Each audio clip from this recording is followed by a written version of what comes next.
Nah, tadi sedikit disinggung masalah audio nih, Gus. Ya, oke. Audio ini kalau pemahaman saya pribadi atau secara umum lah, itu kan memang salah satu alat atau sarana untuk mempercepat atau mengkondisikan pikiran kita itu untuk, ya bahasanya kalau di luar yang sepengetahuan saya nih, itu kan berusaha membangkitkan alam bawah sadar, Betul. mengurangi alam sadar kan gitu. Nah, audio ini kan kayaknya kan didesain sedemikian rupa sehingga membuat kesadaran ini menjadi turun kan gitu kan. Nah, saya lihat di Gus Baraja ada juga ya ini ya tentang audio ini ya. Semua esensi dari ilmu loa saya kemas di dalam satu audio. Audio ya, oke. Karena gini Gus, kalau kita lihat nih di medsos atau apa itu, audio ini kan banyak sekali. Banyak. Nah, kadang-kadang kan orang ini jadi bingung. Semua bagus, tapi yang mana kan gitu kan. Nah, artinya di situ kan sebetulnya kita sendiri harus memahami ya, artinya yang pas itu yang mana ya, artinya kan gitu. Nah, menurut Gus Baraja sendiri tentang kekuatan dari audio sendiri ini seperti apa sih Gus untuk membantu orang katakanlah menghidupkan alam bawah sadar itu sendiri Gus? Baik. Nah, sebenarnya saya kasih analogi Pak ya. Itu jenengan punya kopi itu. Ya. Kopi itu kalau dihabiskan kopinya sisa ampasnya. Pekatnya berarti ya? Betul. Ada beberapa cara untuk menghilangkan atau membersihkan pekat itu. Dibuang sekaligus, itu juga masih ada bekasnya. Ya kan? Dibuang sekaligus. Dibuang masih ada bekasnya. Ya. Kecuali dicuci banget. Betul. Ya kan? Berarti kan kalau dicuci, ada peran orang lain di situ. Ya. Oke ya. Nah, bagaimana cara yang smooth, yang enak banget, supaya kopi itu bersih? Ya. Atau gelas itu bersih? Sederhana sebenarnya. Taruh di keran, biarkan keran itu terus ngalir. Oke. Lama-kelamaan kita akan menemukan esensi keluarnya kotoran itu, kopi itu. Dari hitam pekat akhirnya jadi putih, walaupun nanti akan ada bercak, tapi tetap dominannya adalah kebersihan. Betul. Betul ya? Nah, fungsi audio itu sebenarnya, makanya audio itu tidak selalu bisa didengarkan. Kalau didengarkan dalam kondisi sadar, di jam sadar, biasanya malah pusing, Pak. Tapi kalau didengarkan pas waktunya, di gelombang otak yang mendukung, itu bagus banget. Jadi kayak ngebuang sampah di hati. Jangan juga kita merasa bahwa kita sudah bersih terus kita nggak butuh sesuatu yang bisa membersihkan hati kita. Jangankan teman-teman yang hari ini butuh, saya aja yang buat masih butuh. Oke. Jadi kalau bicara waktu tadi yang pas gitu ya, momennya itu yang pas ya. Itu kan berarti bisa juga tidak pada waktu mau tidur. Betul. Tapi pada saat kita terjaga, tapi pada saat kondisi kita ini relax itu bisa juga ya. Kan gelombang otaknya. Betul. Yang terpenting bukan waktunya. Jadi caranya seperti itu ya, penggunaannya kayak gitu. Oke. Audio ya kan, kita dengerin berulang, lambat laun akan membersihkan yang ada di dalam. Ya. Bagaimana kita bisa merasakan dogma atau doktrin itu sudah clear dari perasaan kita. Ya, kita harus bisa jadi pemerhati dulu nih, sebelum dan sesudah, before and after-nya. Betul. Sebelum dan sesudahnya itu kelihatan banget, Pak. Nah, menariknya tadi sebelum kita podcast ini ada 3 hal, Pak. Ya. Yang pertama adalah yang ini tidak selamanya disadari oleh pikiran sadar, tidak selamanya disadari oleh pikiran sadar. Apa yang ada di dalam bawah sadar. Gitu ya. Pertama adalah kapan dia masuknya. Kapan dia masuknya? Gimana dia ngendapnya, dan bagaimana dia perginya. Ini doktrin, informasi di masa lalu. Kapan dia masuk kita nggak bisa tahu, Pak. Ya kan? Dia mengendap, itu kita juga nggak tahu. Bagaimana perginya kita nggak tahu. Nah, 3 ini dibalut oleh kesadaran sebenarnya. Bisa lepas karena kesadaran. Dan kesadaran tidak cukup hanya dengan memikirkan, oh saya baik-baik saja, nggak. Tapi harus ada akad. Harus ada akad. Oke. Hubungannya dengan audio apa? Ketika kita mendengarkan, pasti dalam batin kita akan mengikuti kata-katanya. Ya. Nah, tadi pertanyaannya jenengan, bagaimana kita bisa memastikan agar kita nyaman mengambil audio yang mana? Betul. Nggak harus di saya. Gini, saya menarik pesannya Nabi itu begini, Pak. Pesannya Rasulullah SAW itu, kalian kalau sebelum belajar pastikan kalian suka dulu pada si pengajar. Ya. Kalau kalian sudah suka, apapun yang dibicarakannya itu mudah masuk ke dalam hati. Ngikut ya, pastinya. Jadi mau sejenius apa kalau kita nggak suka nggak bisa. Kalau ternyata sukanya Pak Agus diputuskan pada saya, memutuskan suka pada saya, dengerin audio saya masuk jadi ilmu, dan akan membersihkan semua yang ada di dalam. Betul. Jadi peran audio itu penting nggak? Penting tetap. Penting. Tapi yang terpenting adalah peran si penyampainya. Betul. Berhubungan dengan keyakinan juga. Berhubungan dengan keyakinan juga, gitu loh. Kan ada nih karena mungkin non Muslim, saya harus akui suaranya cukup bagus, pemahamannya tentang pikiran bawah sadar bagus. Audionya nggak bisa diragukan lagi, udah pasti bagus. Tapi kadang kan ada yang Muslim yang nggak mau ke sini. Mengurangi keyakinan itu. Ya, karena ya mungkin karena berbeda keyakinan. Prinsipnya kayak gitu kan. Nah, ya udah cari aja yang lain. Yang keyakinannya sama, yang enak kalian dengarkan. Gitu. Sebenarnya simpelnya begitu, Pak. Ya. Didengerin berulang jadi belief, Pak, jadi keyakinan. Gitu. Ya, oke. Paham tentang audio, cara kerjanya, fungsinya, seperti itu. Nah, kita ngomong nih, tadi bicara tentang alam sadar sama alam bawah sadar. Sarananya menggunakan audio lah bacanya sendiri. Nah, kalau kita berbicara alam sadar, semua orang kan sudah tahu. Betul. Ya. Nah, kalau alam bawah sadar, ada yang sudah tahu juga, tapi kebanyakan belum tahu gitu. Nah, meraba. Nah, kira-kira nih, lebih tepatnya, menurut versi Gus Baraja ini, cara kerja dari alam bawah sadar itu seperti apa sih? Kesanunya seperti itu. Ya. Sebelum masuk ke cara kerjanya, pahami dulu dua hal yang tadi disebutkan. Sebenarnya yang menjadi pokok permasalahan ada satu yang tidak disebutkan. Apa itu? Nah, kira-kira kalau mau belajar seperti itu di Gus Baraja ini, apa yang orang harus lakukan? Kalau Anda selama ini sudah melakukannya dengan cara Anda belum efektif, maka Anda perlu coba cara lain. Kita sebutnya jalur langit. Bukan jalur fisik lagi, tetapi jalur kolbu. Betul. Yang selama ini kita tidak menganggapnya. Bahkan kita tidak sadar bahwa hati itu ada. Kalau sudah memaksimalkan hati, berhentikan logikamu. Karena Anda akan menempuh jalur yang hampir semuanya nanti nggak masuk akal. Perlu nggak untuk nemuin saya sebagai kontak vibrasi langsung, kontak energi langsung.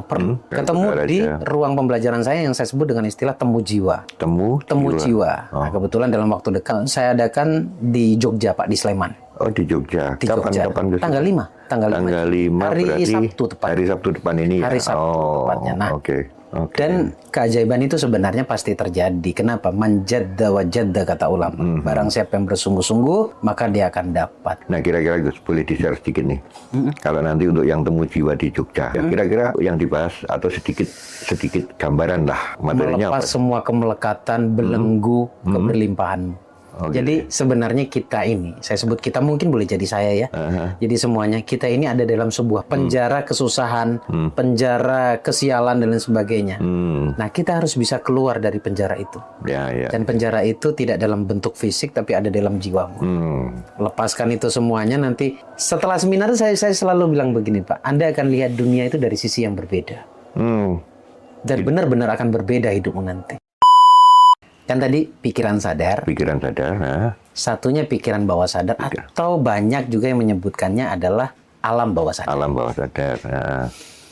Nah. Di antara keduanya tuh ada blocking, Pak. Blocking belief, blocking sugesti. Namanya critical factor. Atau area kritis. Area kritis. Pikiran sadar itu, ini harus dipahami dulu nih sebelum masuk ke caranya. Pikiran sadar itu kendalinya kecil banget, Pak. Cuma 5-12%. 5-12%. Dalam kehidupan kita. Berarti sisanya? Sisanya di pikiran bawah sadar. Dan sayangnya orang banyak nge-push di pikiran sadarnya. Di maksimal 12% tadi ya? 12% dipaksa 100%. Dampaknya adalah ngeblank bahasa kita, stres. Makanya sesuatu yang tidak masuk akal, jangan terus ditekan di pikiran, tapi simpan ke tempat yang lebih besar, yaitu pikiran bawah sadar. Nah, kalau orang spiritual dan terlatih, itu mungkin bisa saya katakan 95%. bekerja dalam hidupnya, dominan dalam hidupnya. Pikiran bawah sadar itu maksudnya mempengaruhi hidupnya. Yang mempengaruhi kehidupan Pak Agus, kehidupan saya, kita masing-masing ini adalah pikiran bawah sadar kita masing-masing. Jadi jenengan bisa duduk di sini, itu juga digerakkan oleh pikiran bawah sadar. Allah menggerakkan kita itu bukan secara sadar, tapi secara pikiran bawah sadar. Dan pikiran bawah sadar itu otomatis. Ya. Kasih contoh begini, pikiran bawah sadar. Kita fokus di pikiran bawah sadar ya. Ya. Pikiran bawah sadar itu Pak Agus dari Lawang ke sini. Naik motor ya. Berapa kali ngerem? Berapa kali ngegas? Berapa kali belok? Itu hampir nggak bisa dihitung. Betul. Males ngitung. Tapi kenapa kok otomatis? Waktunya nikung, waktunya ngerem. Semuanya automatic system. Ya. Sistem yang sudah otomatis. Nah, otomatisnya sistem ini awalnya dibangun, Pak. Coba sekarang Bapak ke satu daerah yang Bapak sendiri nggak tahu. Ya. Pasti dengan kuatnya Pak Agus menggunakan pikiran sadar, betul. Tetapi ketika sudah diulang-ulang, itu menjadi sebuah otomatis. Ya kasarnya nggak merem ya. Tapi yang tadinya karena pakai pikiran sadar itu 1 jam, Pak Agus setelah terlatih menjadi setengah jam. Automatic system. Sistem yang bekerja secara otomatis. Pikiran bawah sadar begitu. Jadi kita kalau makan, kita nggak tahu berapa kali dengan cara misahin antara telur dengan nasi, kasih kuah apa segala macam, dan itu akhirnya nanti bersih. Ya. Nah, ketika hatinya, kalau poinnya langsung, ketika hatinya dominasi oleh pikiran negatif atau kejadian-kejadian negatif yang dilihat didengar, maka otomatis dia akan terus mengundang atau menarik kesialan. Tapi kalau hari-harinya yang dipikirkan, yang dilihat, yang ditonton film-film yang kekayaan, yang tadi ya, dengerin hal-hal yang positif. Pak Agus sebelum tidur ngelirik ada uang, terus awalnya nggak percaya, nggak nyaman, bahkan merasa terganggu. Tapi perhatikan kalau itu dilihat berulang, dilakukan berulang, akhirnya pikiran bawah sadar Pak Agus ini tidak bisa membedakan mana imajinasi, mana realita. Ini ilmu banget itu. Ketika dia tidak bisa membedakan mana imajinasi, mana realita, bagi bawah sadar itu realita. Jadi mudahnya ngomong tadi ya, contohnya mau tidur ya. Apa yang dilihat terakhir sebelum terlelap dalam tidurnya, itu yang akan masuk ke alam bawah sadar. Salah satunya seperti itu. Jadi kalau tadi Gus Baraja bilang mau tidur, dengarkan audio atau apa, ngelihat sesuatu yang dia cocok, misalkan kayak film pun nggak ada masalah, ya itu gambaran tangannya, terus habis itu tertidur.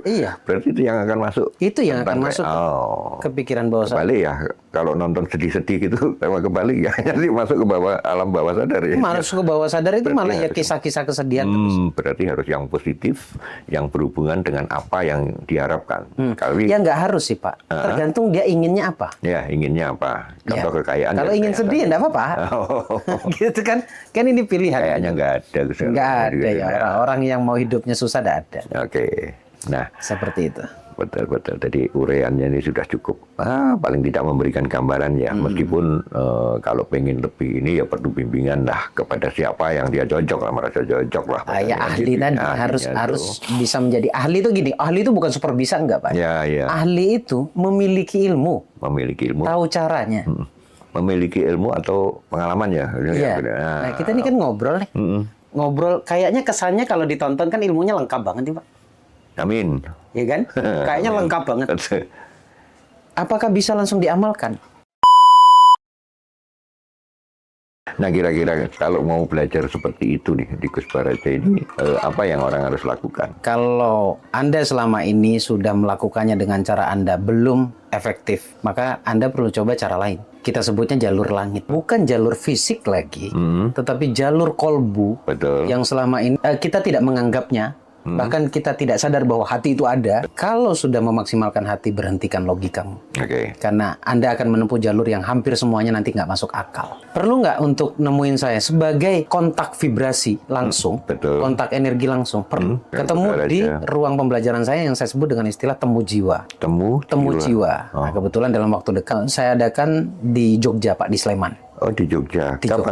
Tanggal 5. Tanggal 5 hari Sabtu tepat. Hari Sabtu depan ini. Hari Sabtu tepatnya. Nah, Oke. Dan keajaiban itu sebenarnya pasti terjadi. Kenapa? Man jadda wa jadda, kata ulama. Barang siapa yang bersungguh-sungguh, maka dia akan dapat. Nah, kira-kira Gus boleh di-share sedikit nih. Kalau nanti untuk yang temu jiwa di Jogja, kira-kira yang dibahas atau sedikit gambaran lah materinya. Melepas semua kemelekatan, belenggu, keberlimpahanmu. Jadi sebenarnya kita ini, saya sebut kita, mungkin boleh jadi saya ya. Jadi semuanya kita ini ada dalam sebuah penjara kesusahan, penjara kesialan dan lain sebagainya. Nah, kita harus bisa keluar dari penjara itu. Dan penjara itu tidak dalam bentuk fisik, tapi ada dalam jiwamu. Lepaskan itu semuanya, nanti setelah seminar saya selalu bilang begini, Pak. Anda akan lihat dunia itu dari sisi yang berbeda. Dan benar-benar akan berbeda hidupmu nanti. Nggak bisa juga. Tergantung. Malah kebanyakan nggak bisa. Apakah ilmu itu hanya dengan nonton 1 jam? Kontennya kayaknya 1 jam itu, wah ini komplitnya 1 jam. Apakah bisa langsung diaplikasikan? Coba tanya bawah sadarnya. Tanya hatinya aja. Nggak bisa. Sesuatu yang akan disebut menjadi keistimewaan itu ketika diulang-ulang. Makanya saya urai dibagi menjadi 3. Pertama, prinsipnya adalah istiqomah, diulang-ulang. Istiqomah, iya. Ketika engkau melakukan satu habit itu istiqomah, nanti akan lahir lagi yang saya sering sebut dengan hikmah atau petunjuk. Sesudah hikmah itu kita dapat, barulah di situ Allah berikan yang namanya karomah atau keistimewaan. Bukan karomah, bukan tenaga dalam, bukan. Keistimewaan. Keistimewaan itu artinya doanya dikabulkan, akhirnya merasa dapat banyak kemudahan dan tahu polanya. Jadi yang membangun keistimewaannya apa? Ini istiqomah tadi. Istiqomah. Diulang-ulang. Jadi nggak bisa sekali. Kalau saya mendalami ilmu ini berapa puluh tahun, Pak. Gitu. Oke. Jadi ada urutannya seperti itu ya, 3 hal itu ya untuk menjadikan ini. Berbicara tentang apa tadi, loa ya, hukum tarik menarik dan seterusnya, audio dan seterusnya kayak gitu, itu kan sarana ya.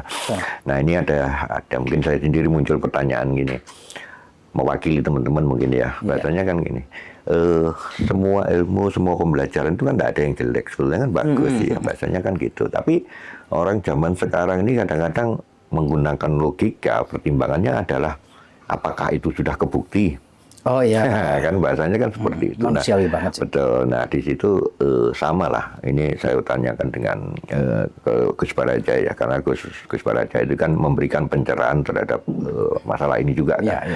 Nah, kira-kira menurut pengalaman pribadi Gus Baraja atau juga dari orang-orang yang sekarang ini belajar ya Gus Baraja ini, apakah ada pembuktian yang bisa di-sharing lah seperti itu, supaya nanti kita ini ada juga gambaran lah bahasanya seperti itu, menambah keyakinan kita lah bahasanya kayak gitu. Oke, silakan Gus Baraja. Sembah nuwun banget kalau pertanyaan ini, artinya saya sangat memaklumi, memahami, dan bagi saya pun manusiawi ketika orang bertanya, yang ngomong itu sudah pernah membuktikan nggak, siapa coba? Gitu kan. Betul. Wah, itu pertanyaan bukan menampar, tapi pertanyaan bagus banget. Gitu. Bahkan saya butuh pertanyaan itu untuk memperkuat apakah yang saya sampaikan ini benar adanya apa tidak, gitu kan, untuk mempertegas. Nah, yang pertama tadi kan di awal saya sampaikan bahwa ada kejadian yang loa ini tidak harus kalian percaya. Betul. Karena tidak percaya pun terjadi. Nah, saya mau cerita dari waktu saya tidak tahu dan tidak percaya. Wah, menarik. Banyak juga yang terjadi, hal-hal yang negatif. Kayak misalkan begini. Saya sering kumpul dengan orang yang notabene kaya. Dan orang yang notabene miskin. Kalau di jumlah, banyakkan saya bergaul dengan orang miskin. Fairnya begitu Pak jawabannya. Ceritanya ya. Jadi saya pun juga didogma atau diinformasikan dari kecil itu, kesimpulannya adalah informasi kemiskinan. Oh. Saya berani bilang 25 tahun, hampir 30 tahun, dari mulai 0 tahun sampai 30 tahun umur saya, benar-benar miskin, Pak. Kalau dibilang saya nggak pingin kaya, bohong, Pak. Pasti saya dari muda juga pingin kaya, tapi kenapa kok kesannya kekayaan itu sulit sekali untuk saya dapatkan? Sudah, kalau dibilang ikhtiar, kerja banget saya, Pak. Kerja banget saya sampai ke pasar. Saya pernah ceritakan saya ke pasar, nongkrong atau gabung sama komunitas keluarga saya di mana di situ ada jual beli emas. Kalau ngomongin emas kan pasti duit gede nih kan? Ya. Gitu. Tapi yang nggak dapat. Tapi kenapa yang lain dapat ya? Gitu loh. Akhirnya saya nggak kuat. Saya pindah profesi. Sulit terus yang terjadi sampai pada akhirnya kurang lebihnya ya di umur 30 itulah. Saya mencoba mempelajari ini secara spesifik. Kok ada orang yang bisa, ada yang tidak ya? Nah, kita sekarang masuk pada cerita atau pengalaman dengan kesadaran keilmuan ini. Adakah perbedaan dengan sebelumnya saat saya tidak sadar atau tidak tahu tentang ilmu ini? Ada.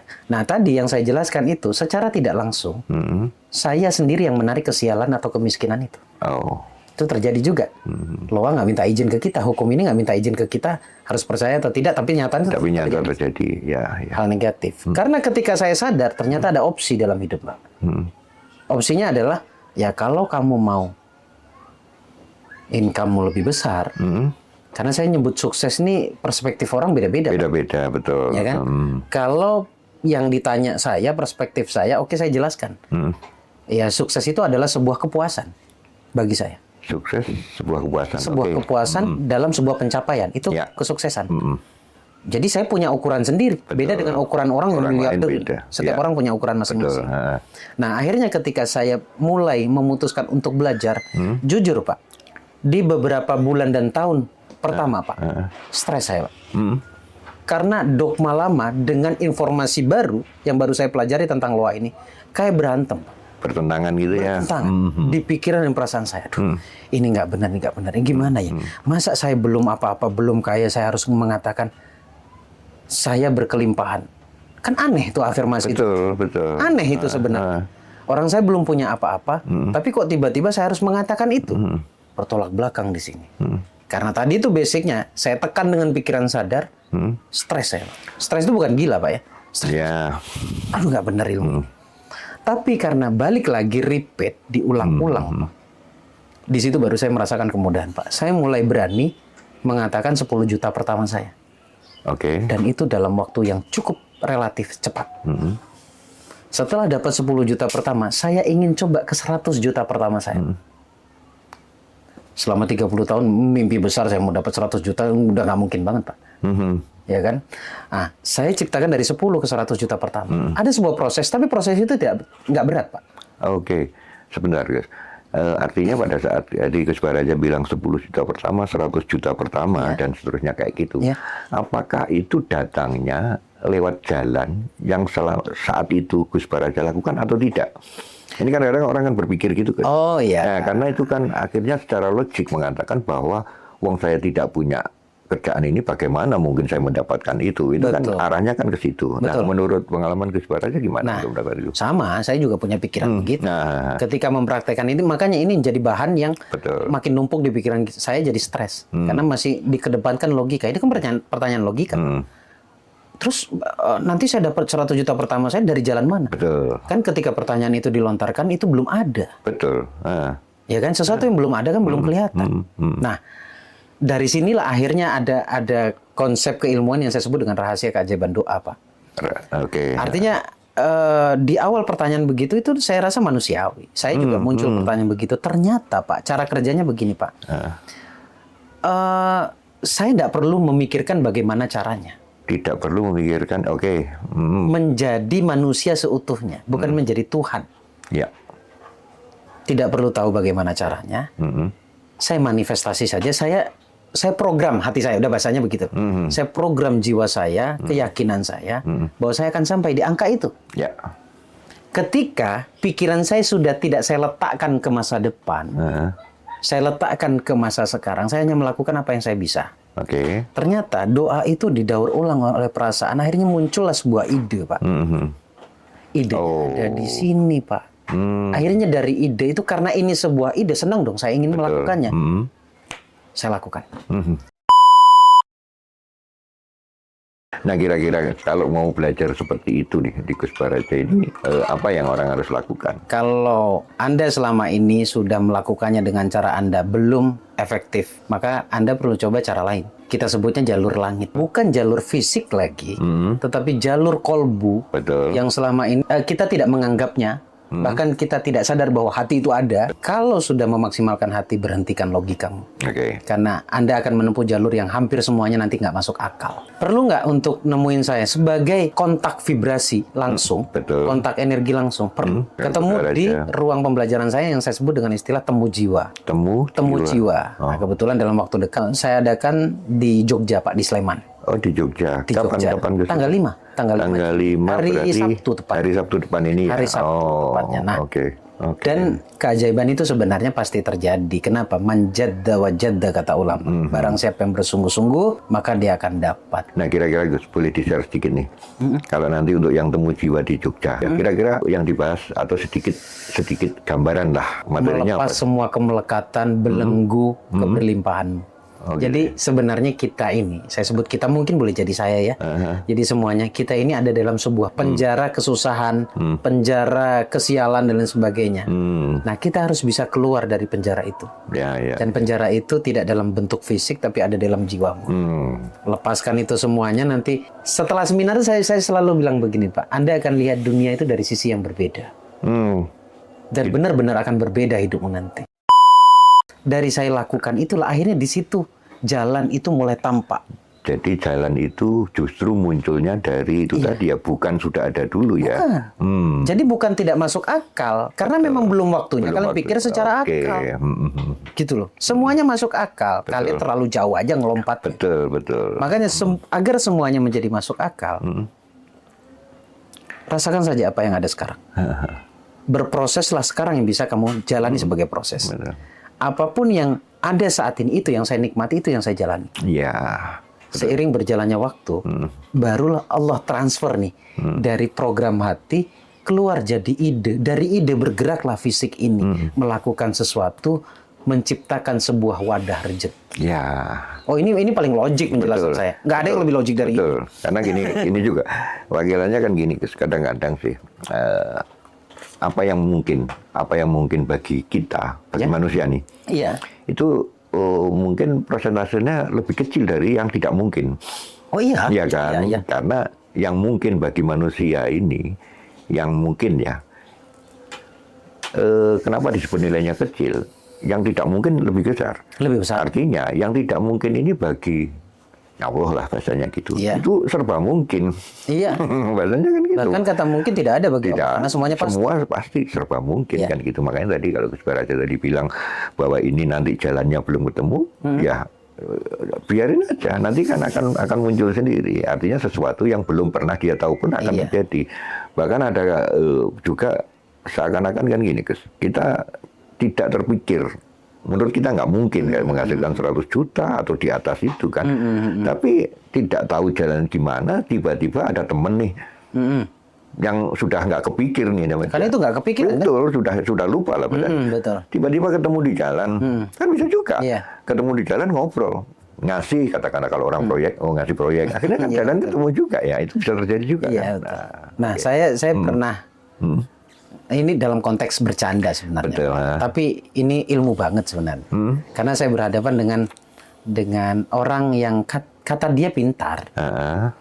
Semakin engkau menggunakan logika dalam konteks berdoa, semakin kelihatan kamu bodohnya. Ketawa. Kita ketawa. Kadang saya to the point. Habis itu diam dia, Pak. Sebentar, kalimatmu kok menarik ya? Gini. Ketika engkau memaksa, atau di awal kamu menggunakan logika, kemudian sehingga engkau menganggap bahwa itu tidak masuk logika, engkau secara tidak sadar menunjukkan kebodohanmu. Betul. Bukan kepintaran. Karena sesuatu yang tidak bisa engkau nalar, jangan engkau pikirkan sekarang. Nah, pertanyaan ini muncul ketika belum apa-apa, Pak. Betul. Saya nih ngomongin ilmu nih ya. Konteksnya sama Denny atau sama Romi gitu ya. Saya ngomongin ilmu begini. Tiba-tiba yang ada di pikirannya adalah, piye carane Gus? Piye carane Mas? Gimana caranya Mas? Nah, secara nggak langsung mereka menunjukkan kebodohan mereka. Lah, ini saja belum mereka lakukan. Lakukan dulu.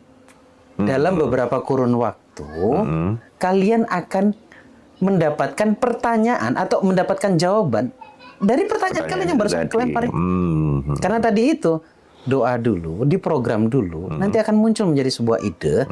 Ide dilakukan menciptakan sebuah wadah, ya bisnis ya kerjaan atau apa. Macam-macam ya, oke. Sesuatu yang tidak mungkin menurutmu, itu bukan berarti 100% tidak bakalan terjadi. Betul.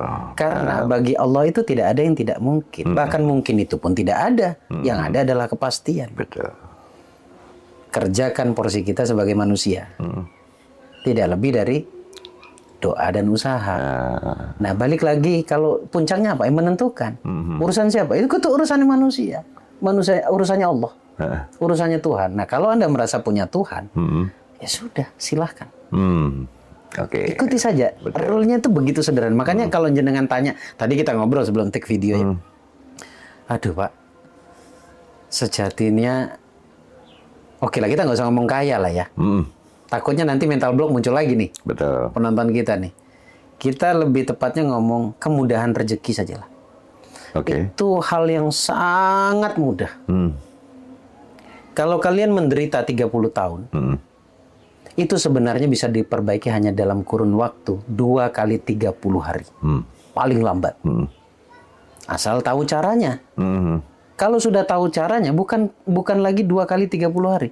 Tapi cukup dengan 28 hari sampai 30 hari. Kalian akan merasakan yang namanya keajaiban itu. Oke.